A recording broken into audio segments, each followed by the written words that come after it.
আমার শহর রায়গঞ্জ নিবেদন করছে সায়নী গোল্ড এন্ড ডায়মন্ড, থানা রোড, রায়গঞ্জ।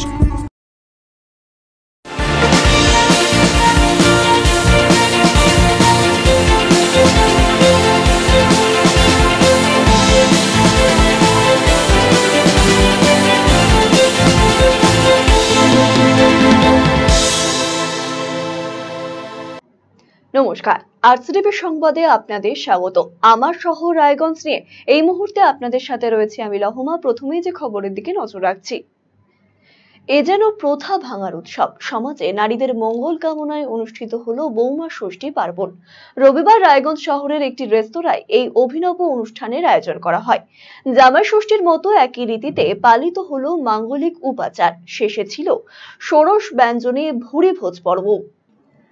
কন্যার সুখে সংসারের কামনায় জামাই ষষ্ঠী ব্রত পালন করেন মা বাবারা। প্রতি বছর জ্যৈষ্ঠ মাসের শুক্লপক্ষের ষষ্ঠী তিথিতে ষষ্ঠী দেবীর পুজো করা হয়। বিবাহিত মেয়ে এবং জামাইদের আমন্ত্রণ করে খাওয়ানোই এই পার্বণের অন্যতম বিধি। জামাইয়ের কপালে মা ষষ্ঠীর ফোঁটা এবং হাতে হলুদ মাখানো সুতো বেঁধে মঙ্গল কামনা করেন শাশুড়ি মায়েরা। এক্ষেত্রে শ্বশুর বাড়িতে জামাইদের ভিআইপি আপ্যায়নের কোনো খামতি থাকে না। ফলাহার থেকে ষোড়শ ব্যঞ্জনে পরিপাটি ভুরি ভোজে তৃপ্ত হন জামাই বাবাজিরা। কিন্তু বৌমারাই বা বাদ যায় কেন? আধুনিকতার যুগে নারী পুরুষের সমান অধিকার নিয়ে আমরা সুর চড়াই বটে, কিন্তু অনেক রীতিনীতিতে আজও নারীরাই বঞ্চিত।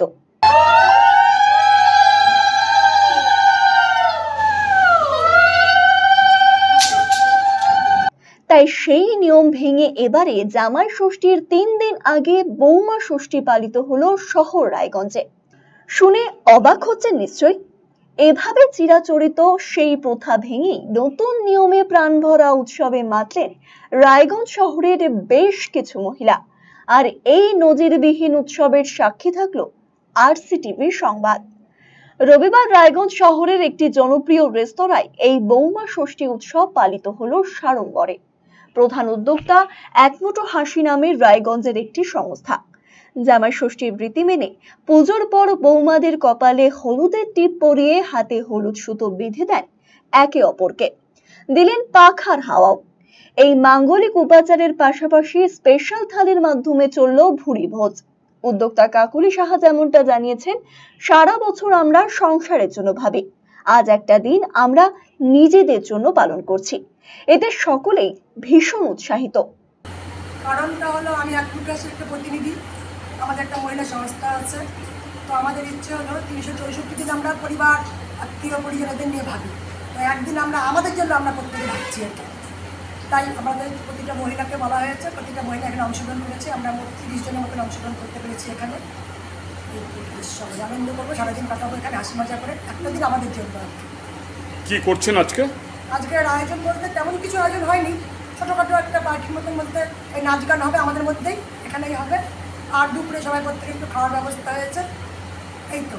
আর যা ষষ্ঠীর নিয়ম আচার সেগুলো করা হলো। কি কি আইটেম থাকছে ষষ্ঠীতে? খাওয়ার আইটেম বলতে তেমন কিছু নেই, ওই ভাজা, চাটনি, কচুর শাক, আম ডাল, তারপর 2 রকম সবজি আছে, একটা মাছ আছে, শেষ পাতে টক দই আছে, আমেত্তি আছে, আম আছে। বলছি জামাই ষষ্ঠী শোনা যায়, এই ফার্স্ট বৌমা ষষ্ঠী। হ্যাঁ, কি বলবেন? ষষ্ঠীটা হলো আর কি মূলত মহিলাদেরকে নিয়ে এটা প্রোগ্রামটা করতে চাইছি। আমাদের নিয়ে তো কেউ ভাবে না, যতই বলুক মহিলারা এগিয়ে আছে, কেউ কিন্তু কখনো আমরা ভাবি না। ওই বাড়িতে গেলে প্রত্যেককে ভাবতে ভাবতে আমাদের দিনটা চলে যায়। তো আমরা নিজেদের জন্য নিজেরা আজকের দিনটা বেছে নিয়েছি। আজকে সারাদিন আমরা এখানেই থাকবো, মোটামুটি আনন্দ করবো, যে যাই খুশি ধীরে ধীরে হয়ে যাবে, দেখার দরকার দিয়ে যাবে। কি বার্তা দেবেন সমাজকে? সমাজকে বার্তা দেবো, আপনারা সবাই প্রত্যেকে আমাদের এখানে অংশগ্রহণ করতে পারেন, বা আপনারা যার যার এলাকাতে করতে পারেন, মহিলাদেরকে নিয়ে, যে কোনো মহিলাদেরকে নিয়ে আপনারা করতে পারেন। করুন, দেখুন, ভালো লাগবে। আশা করি একটা দিন প্রত্যেকের মুখে হাসি ফোটাতে পারবেন। আরসিটিভি সংবাদ, রায়গঞ্জ। রায়গঞ্জ বিশ্ববিদ্যালয়ে অডিট চলাকালীন একাধিক অসঙ্গতির খবর সামনে এসেছে। ইতিমধ্যেই অডিট সম্পন্ন হয়েছে। কেন্দ্রীয় অডিট টিম পরিদর্শন করে গিয়েছেন। উপাচার্য দীপক কুমার রায় যেমনটা জানিয়েছেন, অডিট চলাকালীন অডিট টিম এই অসঙ্গতির বিষয়ে তাকে অবগত করেছেন। যে সময়ের কথা বলা হয়েছে তখন ইউনিভার্সিটি কাউন্সিল ছিল, 2 মাসের মধ্যে রিপোর্ট আসবে। বিষয়টি নিয়ে উদ্বেগ প্রকাশ করেছেন তৃণমূল কংগ্রেসের অধ্যাপক সংগঠন ওয়েবকুপার রাজ্য associate secretary doctor Siddique Alam Baig. বিষয়টি নিয়ে সরব হয়েছেন তৃণমূল কংগ্রেসের শিক্ষা বন্ধু সমিতির জেলা সভাপতি তপন নাগ। ফের বিতর্কের মুখে রায়গঞ্জ বিশ্ববিদ্যালয়। এবারে অডিটে অসঙ্গতি ঘিরে উঠছে প্রশ্ন। সম্প্রতি রায়গঞ্জ বিশ্ববিদ্যালয়ে ভিজিট করেছে সেন্ট্রাল অডিট টিম। দীর্ঘ সময় ধরে অডিট প্রক্রিয়া সম্পন্ন হয়েছে। সূত্র মারফত খবর, অডিট চলাকালীন বেশ কিছু ক্ষেত্রে উঠে আসে অসঙ্গতি। বিশেষ করে টেন্ডার সংক্রান্ত বিষয়ে পাওয়া যাচ্ছে দুর্নীতির গন্ধ। টেন্ডার প্রক্রিয়া নিয়ে এই অসঙ্গতি সামনে এসেছে। বিষয়টি কার্যত স্বীকার করেছেন এই বিশ্ববিদ্যালয়ের বর্তমান উপাচার্য দীপক কুমার রায়। তিনি যেমনটা জানিয়েছেন, কেন্দ্রীয় অডিট টিম ভিজিট করেছে। অডিট চলার মুহূর্তে তারা উপাচার্যকে অসঙ্গতির বিষয়ে জানিয়েছিলেন। উপাচার্য আরো জানিয়েছেন, এটা বিশ্ববিদ্যালয়ের শুরুর ঘটনা, তখন ইউনিভার্সিটি কাউন্সিল ছিল। গ্রোয়িং পিরিয়ডে কিছু ত্রুটি বিচ্যুতি থাকা অসম্ভব কিছু নয়, তবে টেন্ডারের ক্ষেত্রে জিও অনুযায়ী সমস্ত প্রক্রিয়া পূর্ণাঙ্গ রূপে সম্পন্ন হয়নি। অডিটের রিপোর্ট এলে সকলের সাথে বসে এ বিষয়ে আলোচনা করা হবে। বলেছিল 2 মাস পরে রিপোর্ট পাঠিয়ে দেবে, আমরাও অপেক্ষায় আছি। তো ইতিমধ্যেই একটা যেটা অভিযোগ পাওয়া যাচ্ছে বিভিন্ন সূত্র থেকে, অডিটে এমন কিছু অসঙ্গতি ধরা পড়েছে যে বিভিন্ন কোম্পানিকে নির্দিষ্ট সরকারি জিও না মেনে কাজের অর্ডার দেওয়া হয়েছে। বিষয়টা নিয়ে কি বলবেন? সেটা বিশ্ববিদ্যালয়ের শুরুর সময় থেকে যদি। অবশ্যই, তখন তো বিশ্ববিদ্যালয়ে ইউনিভার্সিটি কাউন্সিল ছিল এবং একটা বিশ্ববিদ্যালয়ে গ্রোয়িং স্টেজ, যেহেতু অনেক কিছু ত্রুটি বিচ্যুতি থাকাটা অস্বাভাবিক কিছু নয়। হ্যাঁ, সেই দিক থেকে আমরা সমস্তটা দেখেছি এবং অডিট টিম সমস্তটা খতিয়ে দেখেছেন। তারা পূর্ণাঙ্গ রিপোর্ট আমাদের কাছে দেবেন। বেশ কিছু জায়গায় তারা আমাকে বলেছেন যে বেশ কিছু জায়গায় আমরা অসঙ্গতি দেখছি, সেগুলো কিন্তু রিপোর্টের মধ্যে থাকছে। যদি আপনাদের পক্ষ থেকে কিছু সে থাকে আপনারা জানাতে পারেন। আমিও দেখেছি যে বেশ কিছু অসঙ্গতি আছে টেন্ডার প্রক্রিয়া নিয়ে। তখন ইউনিভার্সিটি কাউন্সিলে যারা ছিলেন তারা একটা জিনিস লক্ষ্য করেছি যে পেপারে অ্যাড হয়েছে এবং কম্পারেটিভ স্টাডিও হয়েছে। হয়তো জিও অনুযায়ী কতগুলো জায়গায় তারা পূর্ণাঙ্গভাবে সেই প্রক্রিয়াগুলো সম্পন্ন করতে পারেননি। সেগুলো আমরা অডিট টিমকে বলেছি যে একটা ইউনিভার্সিটি গ্রোয়িং স্টেজে অনেক কিছু ত্রুটি বিচ্যুতি থাকাটাই স্বাভাবিক, কারণ তখন তো একটা কলেজকে ইউনিভার্সিটি তৈরি করার একটা প্রক্রিয়া চলেছিল এবং সেই প্রক্রিয়ার নিরিখে সমস্তটা আমরা অডিট টিমকে জানিয়েছি। আশা করি তারা 2 মাসের মধ্যে সমস্ত দিক খতিয়ে দেখে একটা রিপোর্ট দেবেন এবং রিপোর্ট দিলে আমি আমার অধ্যাপক, আধিকারিক, শিক্ষাকর্মী যারা আছেন সকলের সঙ্গে এ বিষয়ে আলোচনায় বসব। এ বিষয়ে আমরা কথা বলেছিলাম তৃণমূলের অধ্যাপক সংগঠন ওয়েবকুপার রাজ্য associate secretary doctor Siddique Alam বেগের সাথে। তিনি যেমনটা জানিয়েছেন, অডিটের বিষয়টি ফিনান্স সেকশন এবং রেজিস্টার সেকশনের দেখার কথা। তবে সূত্র মারফত যে খবর এসেছে, যে অসঙ্গতির কথা বলা হচ্ছে সেটি আপাত নাকি যথাযথ তা দেখার প্রয়োজন রয়েছে। যথাযথ অসঙ্গতি হলে রাজ্য সরকারকে জানালে রাজ্য সরকার আইন অনুযায়ী ব্যবস্থা গ্রহণ করবে বলে আশাবাদী। এই অডিটের যাবতীয় যা দেখার কথা সেটা হচ্ছে ফাইন্যান্স ডিপার্টমেন্ট, এফও সেকশন আর কি, finance officer section, register section, এগুলোই এনারাই দেখেন। তো আমাদের এগুলো দায়িত্বের মধ্যে পড়ে না। তবু কিছু কিছু খবর আমার কানে এসেছে যে কিছু কিছু অসঙ্গতি সেন্ট্রাল অডিট টিম পেয়েছেন। এখন সেই অসঙ্গতিগুলো আপাত অসঙ্গতি না যথাযথ অসঙ্গতি সেই সম্বন্ধে আমার তো কোনো ধারণা নেই, তাই কিছু বলতে পারছি না। তবুও হাইপোথেটিক্যালি এটা বলা যাবে যে যদি অসঙ্গতিটা যথাযথ অসঙ্গতি হয়, রাজ্য সরকারকে যদি জানানো হয়, রাজ্য সরকার নিশ্চয়ই এই বিষয়ে আমাদের সরকার, আপনারা জানেন আমাদের ওয়েবকুপার যিনি প্রেসিডেন্ট আছেন মাননীয় ব্রাত্য বসু মহাশয়, তিনি শিক্ষা দপ্তরের দায়িত্ব পাওয়ার পর থেকেই বিভিন্ন বিষয়ে তিনি সচেতন হয়েছেন এবং তার জিরো টলারেন্স মাননীয় দলনেত্রীর নির্দেশে তার শিক্ষাক্ষেত্রে যাবতীয় যা অসঙ্গতি সেগুলো তিনি দূর করছেন এবং আপনারা এটাও জানেন মাননীয় ব্রাত্য বসু মহাশয় যিনি প্রথম যখন শিক্ষা দপ্তরের দায়িত্ব পেয়েছিলেন তিনি তখন এই রায়গঞ্জ বিশ্ববিদ্যালয় করার তার তার আগ্রহেই এই রায়গঞ্জ কলেজ ইউনিভার্সিটি কলেজ থেকে বিশ্ববিদ্যালয় হয়েছে। সুতরাং তার এই বিশ্ববিদ্যালয়ের প্রতি একটা টান আছে, তিনি এই বিশ্ববিদ্যালয়কে খুব আপন মনে করেন। তো সেই জন্য তিনি নিশ্চয়ই এর ব্যবস্থা গ্রহণ করবেন। অপরদিকে বিষয়টি নিয়ে সরব হয়েছেন রায়গঞ্জ বিশ্ববিদ্যালয়ের অশিক্ষক কর্মী তথা তৃণমূল শিক্ষা বন্ধু সমিতির জেলা সভাপতি তপন নাগ। তিনি যেমনটা জানিয়েছেন বিষয়টি শুনেছেন তিনিও, তবে অডিটের বিষয়টি গোপনীয়তা বজায় রেখে করা হয়েছে। চোররা ধরা পড়ুক এমনটাই মন্তব্য করেছেন তপন বাবু। আসলে অনেক কিছুই সে যুগে সে সব অনেক কিছু গোপনে গোপনে করা হয়, ঠিক আছে। সেজন্য আমাদের কানে বাইরের পাবলিকের কাছ থেকে, আপনাদের মতো সাংবাদিক বন্ধুদের কাছ থেকে এসছে, কিছু ঘাবলা হয়েছে সেই আমলে, এবং আমরা তখনও কিছুটা জানতাম যে ঘাবলা চলছে, কিছুটা অনেক অনেক টাকার ঘাবলা আছে। আমাদের কিছু প্রমাণ নেই, কানে এসছে এই জন্যই। যে এখন যেমন অডিট চলছে, অডিট চলবে, ঢাকঢোল বাজিয়ে চলবে, এখানে গুপচুপ কোথাও কি গুপচুপ হচ্ছে? এখনকার ভিসি যিনি আছে তিনি কেন চাপা করে এগুলো করছেন তাই না। ওনার যদি সাহস থাকতো তাহলে উনি তো ঢাকঢোল পিটিয়ে অডিট হচ্ছে বলে প্রেস থেকে আরম্ভ করে সবাইকে দিবে। চোর যারা তারা ধরা পড়ুক, সে যে দলেরই হোক, চোরদের ধরতে হবে, ঠিক আছে। বাংলার মাননীয় মুখ্যমন্ত্রী, জনপ্রিয় মুখ্যমন্ত্রী, মানব দরদী মুখ্যমন্ত্রী, তার স্বপ্ন পিছিয়ে যাওয়া উত্তর দিনাজপুরের এই রায়গঞ্জ বিশ্ববিদ্যালয়। সেখানে যদি কেউ যদি চুরির মানসিকতা নিয়ে আর মুখ্যমন্ত্রী সাপোর্ট দেবে না, তার দল সাপোর্ট দেবে না, আমরা দেবো না, পাবলিকও দেবে না। He or she should be punished. They should be punished. এখন অডিটের রিপোর্ট আসার প্রতীক্ষায় রয়েছে রায়গঞ্জ বিশ্ববিদ্যালয় কর্তৃপক্ষ। পূর্ণাঙ্গ রিপোর্ট এলে বিষয়টি স্পষ্ট হবে। আরসিটিভি সংবাদ, রায়গঞ্জ। বছরে 3 মাস বাঁধের উপরে থাকে নদী তীরবর্তী এলাকার মানুষজন। ভরা বর্ষায় জল ঢুকে যায় বাড়ি ঘরে।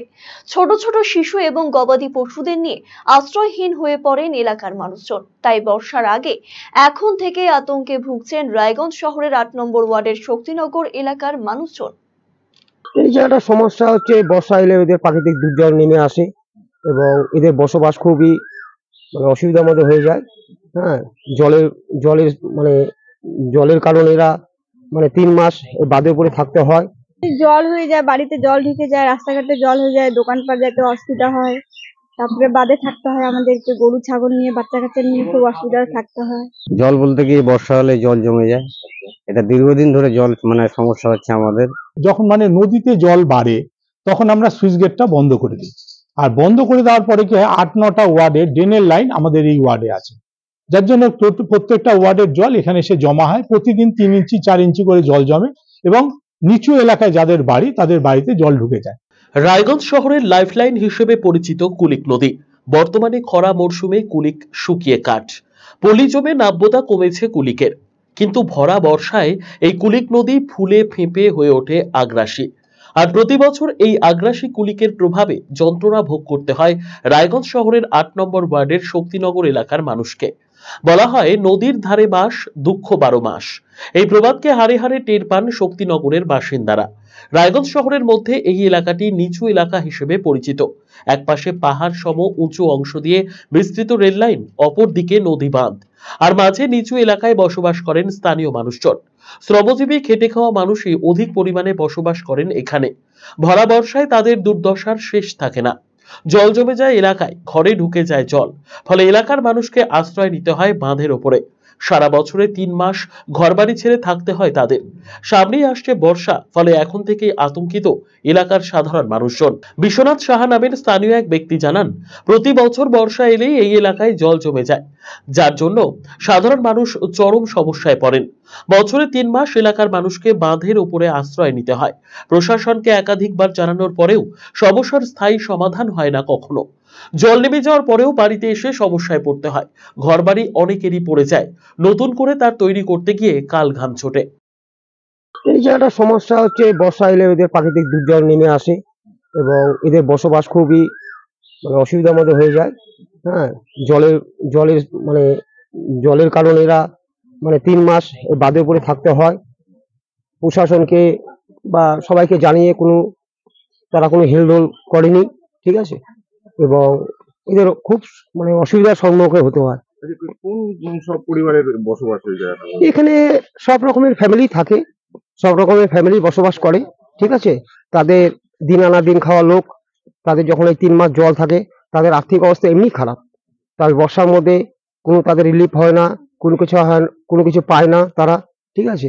তাদের এই নদী এগুলো সব ভরাট হয়ে যায়। আপনারা দেখছেন যে আশেপাশে যেগুলো আপনারা উঠিয়েছেন এগুলো পুরো ভরে যায়, ঘরের ভিতরে জল চলে যায়।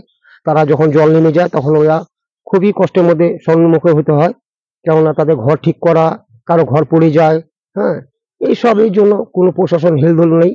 মোহাম্মদ আবু তাহের নামের অপর এক ব্যক্তি জানান, প্রতি বছর বর্ষার সময় চরম দুর্ভোগ পোহাতে হয় তাদের। জল জমলেই ঘরবাড়ি ছেড়ে বাঁধের উপরে আশ্রয় নিতে হয়। একদিকে রেল লাইন, অপরদিকে বাঁধ, মাঝে নিচু জায়গায় বসবাস করেন তারা। বাঁধের উপরে রাত বিরেতে জীবনের ঝুঁকি নিয়ে থাকতে হয়, যে কোনো মুহূর্তেই ঘটে যেতে পারে দুর্ঘটনা। প্রশাসন আসে, দেখে চলে যায়, কিন্তু স্থায়ী সমাধান হয় না। জল বলতে কি বর্ষা হলে জল জমে যায়, এটা দীর্ঘদিন ধরে জল মানে সমস্যা হচ্ছে আমাদের। এটা আমাদের বাপদাদের 14 পিঁড়ি একইভাবে ভুক্ত ভোগে আসতেছে, তার পিঁড়ি আমরা ছেলে পেলে আমরাও একই সমস্যায় পড়ে আছি। কোথায় যান এই জল যখন ওঠে? এই জল যখন জমে মানে জল জমার পরে বর্ষা যখন হয়ে যায় তখন আমরা এই বাঁধে আসে আশ্রয় নিই। এখানেই হ্যাঁ, এখানেই থাকতে হয় যতদিন আমাদের জল না ওখানে কমে, মানে বাড়ির মানে ঘরের জল কমতেছে ততক্ষণ আমাদের বাঁধেই আশ্রয় নিয়ে পড়ে থাকতে হয়। এখানে এত জল জমার কারণ? জল জমার কারণ চারদিকে, একদিকে রেল লাইন আছে উঁচু, একদিকে বাঁধ, এবার পশ্চিম দিকে যে আছে নদী, নদীটা হচ্ছে উঁচু, আমাদের সাইডটা হচ্ছে মানে নিচু, যার জন্যই এই জলটা বাঁধে থাকতেছে। প্রশাসনকে বারবার জানানো হয়, আসে দেখে মানে আশা দেয়, ব্যাস চলে যায়, আর কাজ হয় না। এইভাবে আমাদেরকে কষ্ট ভোগ করতে হচ্ছে। মধ্যবিত্ত গরিব সব মানে বেশিরভাগই নিচু ক্লাসের লোক আমরা, আর কি আমরা অর্থহীন বেশিরভাগই। এখানে সব শ্রমিক, এখানে সবাই কর্ম করে খায়, ঠেলা রিক্সা মানে ভ্যান টোটো এসব চালাই খায়, এখানে অর্থ কারোই নেই। 12 মাসে কতদিন বাড়িতে থাকে? 9 মাস বাড়িতে থাকি, 3 মাস বাদের উপরে থাকি। মঞ্জু সাহা নামের স্থানীয় এক মহিলা জানান, বর্ষার আগে আতঙ্ক বাড়ছে তাদের। বর্ষার সময় ছোট ছোট শিশুদের নিয়ে বাঁধের উপরে থাকা যথেষ্টই বিপজ্জনক। খুব কষ্ট করে 3টে মাস বাঁধের উপরে কাটাতে হয় প্রতি বছর। প্রশাসনের পক্ষ থেকে প্রতিনিধিরা এসে দেখে যান, কিন্তু সমস্যার স্থায়ী কোনো সমাধান হয়নি। জনপ্রতিনিধিরা এসে অবশ্য সহায়তা করেন, পাশে দাঁড়ান। তিনি স্থায়ী সমাধানের দাবি জানিয়েছেন। জল হয়ে যায়, বাড়িতে জল ঢুকে যায়, রাস্তাঘাটে জল হয়ে যায়, দোকানপাট যেতে অসুবিধা হয়। তারপরে বাদে থাকতে হয় আমাদেরকে, গরু ছাগল নিয়ে বাচ্চা কাচ্চা নিয়ে খুব অসুবিধা থাকতে হয়। জল ঢুকলে বাড়িতে খুবই অসুবিধা হয়, জামা কাপড় মেলাতে, ধোয়া শুকানো, এগুলো অসুবিধা হয়। আর বছরে কতদিন বাড়িতে থাকে? 9 মাস বাড়িতে থাকি, 6 মাস বাদে থাকতে হয়। মানে 3 মাস বাড়ে থাকে? হ্যাঁ। এইভাবে কি দিন চলতে পারে? ওটাই তো। মানে তাহলে কিভাবে থাকেন আর? এই তো কষ্ট করে চলি, কষ্ট করে থাকি। তো প্রশাসন থেকে কেউ আসে না? না, আসে দেখে দেখে যায়, সেরকম কিছু করে না, এসে দেখে যায়। হ্যাঁ আসে, তিরপাল টিরপাল দেয়, যখন খাবার টাবার থাকে জল তখন খাবার টাবার দেয়। পার্মানেন্ট সলিউশন না। এ বিষয়ে আমরা কথা বলেছিলাম 8 নম্বর ওয়ার্ডের কোঅর্ডিনেটর বরুণ ব্যানার্জির সাথে। তিনি জানিয়েছেন, এই এলাকার জল যন্ত্রণার সমস্যা দীর্ঘকাল ধরে চলে আসছে। যেহেতু এই জায়গাটি নিচু, তাই এর কোনো স্থায়ী সমাধানের সম্ভাবনা নেই। তিনি জানান, নদীতে জল বাড়লে এলাকার স্লুইস গেট বন্ধ করে দেওয়া হয়। পৌরসভার 8-9টি ওয়ার্ডের নিকাশি নালার সংযোগ রয়েছে এই ওয়ার্ডে, ফলে ওই সমস্ত ওয়ার্ড থেকে জল এসে জমা হয় এখানে। গতবার নতুন স্লুইস গেটে ছিদ্র দেখা গিয়েছিল। বিষয়টি পৌরসভা এবং প্রশাসনকে জানানো হয়েছে। পাশাপাশি বর্ষার আগেই সব রকম সতর্কতামূলক প্রস্তুতি নেওয়া হয়েছে। দেখেন, এটা শক্তিনগর, বিশেষ করে 8 নম্বর ওয়ার্ড রায়গঞ্জের মধ্যে সব থেকে নিচু। আপনি ওখানে গেলেই বুঝতে পারবেন যে রেল লাইন মনে হয় পাহাড় দিয়ে ট্রেন যাচ্ছে, তো এতটা ডিপ। যার জন্য এই অঞ্চলে কি হয়, রায়গঞ্জ শহরে যখন মানে নদীতে জল বাড়ে তখন আমরা সুইচ গেটটা বন্ধ করে দিই। আর বন্ধ করে দেওয়ার পরে কি হয়, 8-9টা ওয়ার্ডে ড্রেনের লাইন আমাদের এই ওয়ার্ডে আছে, যার জন্য প্রত্যেকটা ওয়ার্ডের জল এখানে এসে জমা হয়। প্রতিদিন 3 ইঞ্চি 4 ইঞ্চি করে জল জমে এবং নিচু এলাকায় যাদের বাড়ি তাদের বাড়িতে জল ঢুকে যায়। এটা আমাদের দীর্ঘদিন ধরেই এই জিনিসটা হয়ে আসছে। এটা সমস্যা মেটার কোনো সম্ভাবনা নাই। তবে আমরা প্রতিবারই যেইভাবে প্রস্তুতি নেই, আগের থেকে কিছু পলিথিন, তারপর তৈরি খাবার এগুলো রেডি রাখি, শুকনা খাবার, যাতে মানুষ বিপদে পড়লে ওই মুহূর্তে আমরা তাকে দিতে পারি। এছাড়া আমরা ইরিগেশন ডিপার্টমেন্ট থেকে যারা আছে ইঞ্জিনিয়ার, তাদের সঙ্গে আগের থেকে কথা বলে বাঁধ রিপেয়ার যা করার আমরা বরাবর করি। কতবার জল হওয়াতে পরে দেখা যায় সুইচ গেটের দিয়ে লিক করছিল জল। তো এই বছর আমরা বলছি প্রশাসনের তরফ থেকে বা ডিপার্টমেন্ট যারা আছে তারা দেখবে এই ব্যাপারটা। রায়গঞ্জ পৌরসভার চেয়ারপারসন যে আছে তাকে জানানো আছে। এবং এত নিচু এই এলাকাটা যে এই এলাকায় কোনোদিনই কারোর ক্ষমতা নাই এই জায়গাটাকে উঁচা করে, কারণ ওই নিচু এলাকায় বাড়ি করছে বা দুস্থ মানুষ, পয়সার যা অভাব, তারা গিয়ে নিচু এলাকায় বাড়ি করছে। জল হলে এই জায়গাটা ডুবে যায়। আরসিটিভি সংবাদ, রায়গঞ্জ। রাজ্য স্তরের নৃত্য প্রতিযোগিতায় প্রথম স্থান অধিকার করল রায়গঞ্জের ক্ষুদে নৃত্যশিল্পী সমন্বিতা সাহা। সম্প্রতি দার্জিলিং এ অনুষ্ঠিত দার্জিলিং শৈলরানী মহোৎসবে সমন্বিতা সেরা নির্বাচিত হয়। রাজ্যের বিভিন্ন জেলার থেকে প্রায় 100 জন নৃত্যশিল্পীর মধ্যে প্রথম স্থান অধিকার করে সে। সমন্বিতা জানিয়েছে আগামীতে প্রতিষ্ঠিত নৃত্যশিল্পী হতে চায় সে। সেই লক্ষ্যে প্রতিদিন 2 থেকে 3 ঘন্টা নাচের অনুশীলনে মগ্ন থাকে সে। সেখানে কি হয়েছে? নাচে সেরা হয়েছে। সেরা হয়েছে? কতগুলো নাচ করেছিলিস? 3টা।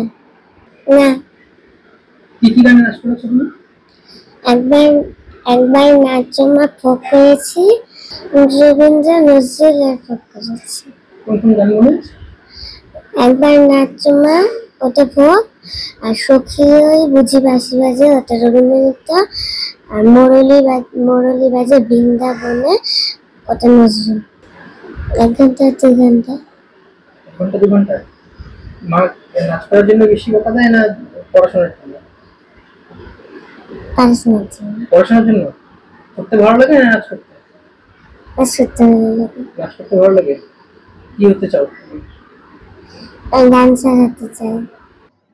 সমন্বিতার মা মুনমুন সাহা যেমনটা জানিয়েছেন, সবাই তো শিক্ষক, চিকিৎসক, ইঞ্জিনিয়ার হতে চায়, কিন্তু আমাদের ইচ্ছে আমাদের মেয়ে একজন বড় মাপের নৃত্যশিল্পী হোক। তার একের পর এক সাফল্যের পেছনে তার শিক্ষিকা অস্মিতা অধিকারী সহ অন্যান্যদের যথেষ্ট ভূমিকা আছে।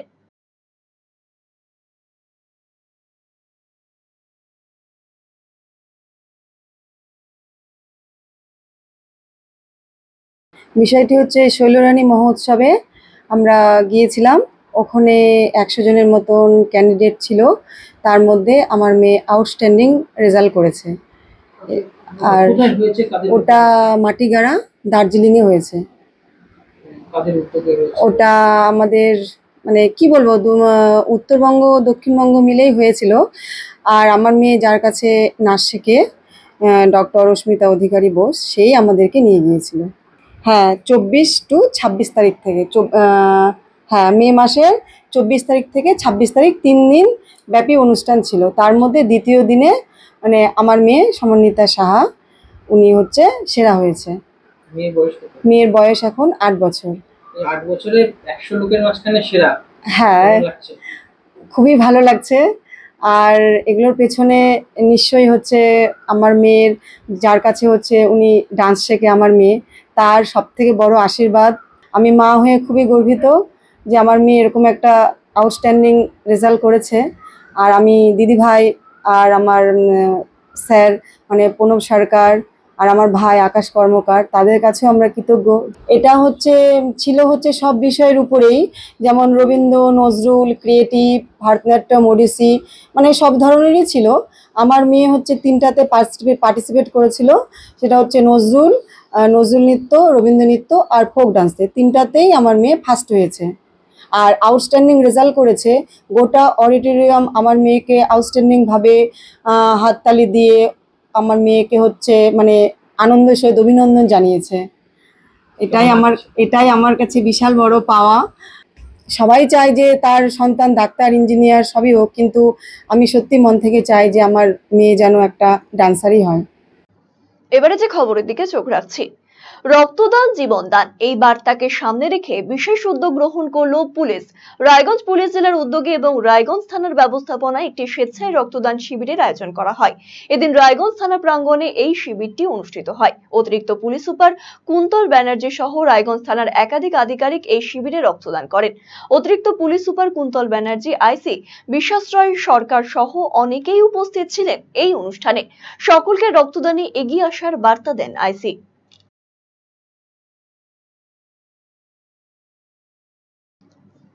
এবারে যে খবরের দিকে চোখ রাখছি, কোচিং ক্যাম্পে আসা খুদে ফুটবল খেলোয়াড়দের জন্য মানবিক উদ্যোগ গ্রহণ করলেন এক শিক্ষিকা। রায়গঞ্জ টাউন ক্লাব ময়দানে জেলার বিভিন্ন প্রান্ত থেকে উদীয়মান ফুটবল খেলোয়াড়রা কোচিং নিতে আসে। বেশিরভাগই দরিদ্র পরিবারের। তাদের অনেকেই সকালে না খেয়ে চলে আসে মাঠে। তাদের জন্য রোজ সকালে প্রাতরাশের ব্যবস্থা করার দায়িত্ব নিলেন শিক্ষিকা চন্দ্রানী রায়। চন্দ্রানী দেবীর বাড়ি রায়গঞ্জের উকিলপাড়ায় হলেও কর্মসূত্রে তিনি ব্যাঙ্গালোরে থাকেন। বাবা মনি রায় রায়গঞ্জ টাউন ক্লাবের দীর্ঘদিনের কোচ হিসেবে পরিচিত। সেই সূত্রেই রায়গঞ্জ টাউন ক্লাবের প্রশিক্ষণরত খুদে ফুটবলারদের টিফিনের দায়িত্ব নিলেন তিনি। চন্দ্রানী দেবী জানিয়েছেন, তিনি জানতে পারেন অনেক খুদে ফুটবল খেলোয়াড় সকালে না খেয়ে মাঠে এসে অসুস্থ হয়ে পড়েছে। তাই তাদের স্বাস্থ্য সুরক্ষার কথা মাথায় রেখে এই উদ্যোগ গ্রহণ করেছেন। আসলে আমি জাস্ট এমন কিছু বড় উদ্যোগ নিইনি, খুবই সামান্য, যা কোনোভাবে আমার কানে এসছে, যেহেতু আমার বাবা এই মাঠের সাথে জড়িত, যেখানে একটা খুবই ভালো কোচিং ক্যাম্প শুরু হয়েছে রায়গঞ্জে। সেখানে কিছু বাচ্চা আসে যাদের হয়তো সকালবেলায় প্রপার ব্রেকফাস্টটা অবধি হয় না। তো আমি শুধু বলেছি যে সেই ব্রেকফাস্টটা আমি স্পন্সর করতে চাই। এই সামান্যটাই আমি নিয়েছি, কারণ কিছু ইনসিডেন্ট আমি শুনতে পেরেছি যে কিছু বাচ্চা না খেয়ে পেয়ে তারা গ্যাসে অ্যাসিড হয়ে শ্বাসকষ্ট হচ্ছে, হসপিটালাইজড হয়েছে। তো এই সমস্ত কারণে আমার মনে হয়েছে যে এই বাচ্চাগুলো যদি একটু সামান্য কিছু সকালবেলায় খেতে পায়, তাদের শরীর স্বাস্থ্যের জন্য অনেক ভালো। আর যখন রায়গঞ্জে এত সুন্দর একটা কোচিং ক্যাম্প শুরু হয়েছে, যেখানে এরকম ছোট ছোট বাচ্চাদেরকে এত বড় সুযোগ করে দেওয়া হচ্ছে, তো সেখানটায় কন্ট্রিবিউট করাটা আমার মনে হয়, মানে আমার জন্য তো খুবই সৌভাগ্যের ব্যাপার। সেটা হয়তো কিছুটা আমার বাবার থেকে পেয়েছি, কারণ বাবাকে দেখেছি কিছু কিছু করতে যতটুকু সামর্থ্য, সেই জন্য। আর তাছাড়া এটা আমার করতে ভালো লাগে। আর আমার বাড়ি থেকে কখনো কেউ এটাতে আমার কোনোদিন বাধা দেয়নি। বাড়ি থেকে হয়তো আমি অনেক সাপোর্ট পেয়েছি এটাতেও, সেই জন্য। চন্দ্রানীর এই উদ্যোগে খুশি সকলেই। তাকে কুর্নিশ জানিয়েছেন রায়গঞ্জ টাউন ক্লাবের সম্পাদক অরিজিৎ ঘোষ। তিনি জানিয়েছেন, আমরা নতুন করে অক্সিজেন পেলাম।